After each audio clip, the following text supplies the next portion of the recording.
Is taking part in a policing project from New York University's School of Law. The goal, to reimagine the one-size-fits-all approach to the police response. Mayor Lightfoot said in a statement that she is proud of the work the city's already done to address safety needs and the root causes of violence, adding she is grateful for partners like NYU to help make this happen. And joining us now is Katie Camp, a senior policy advisor with the NYU team. Katie, thanks for being with us. This is obviously a complex problem. The goal here is to end the overuse of the police. Tell us what that looks like as it stands right now.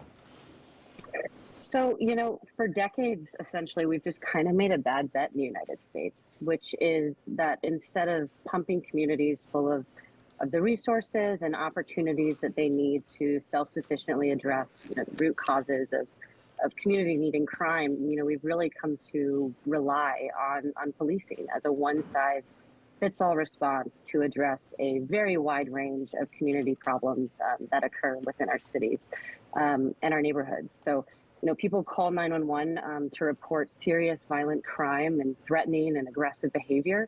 But they also call about a whole range of other things that is not necessarily related to violence or crime. So you can think of, the annoying barking dog that your neighbor has upstairs, or the false burglar alarm that goes off every other day. These are reasons that people pick up the phone and call 911 for help and support. And so the question here is someone with a badge and a gun and the ability to arrest and enforce laws. Okay.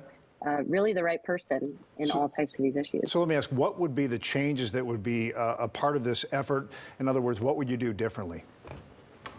I think beginning with sort of taking a look at, what we've started is looking at sort of what are all those reasons that people call 911? Is it animal control? Is it mental health problems? Is it social services issues?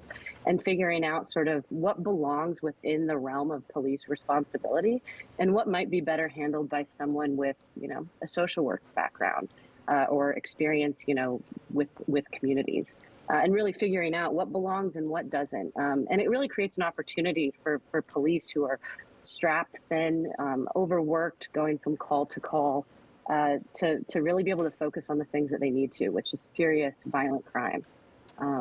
Yeah.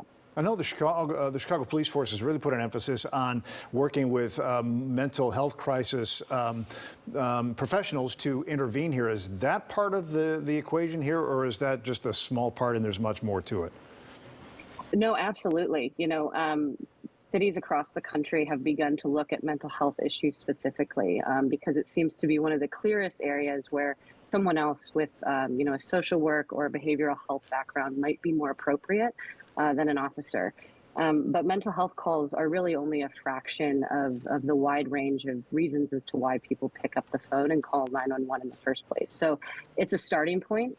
But it's an important starting point because those types of issues, someone experiencing, suicidal ideation or some sort of mental health challenge, they should certainly be first in line for an alternative way to handle those issues. Two quick questions in the minute we have left. Sounds like this is getting to the root of the problem here. Does that mean it takes a long time to achieve the results? And what's the financial component to this?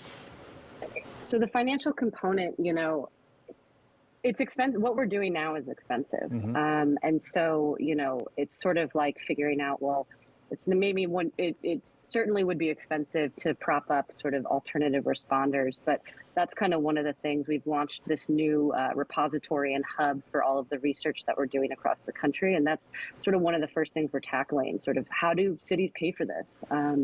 Cities are strapped for cash. They're concerned about their budget. How do they prop up something like this realistically and make sure that it's a long-term investment, not something that's just going to cover us for a couple years? All those types of issues we get into on our website and are looking to produce sort of a replicable framework for cities that are interested in this. Because once you decide to reimagine, a whole list of questions pop up. How do you pay for it? Should alternatives be housed in the police department or within another city department? And so those are the types of things we're looking to disseminate throughout the country for cities that are interested in this work. We'll see where it all goes. Katie Camp, we're out of time with the Thank you so much. with the NYU Law School. Thank you very much for your time.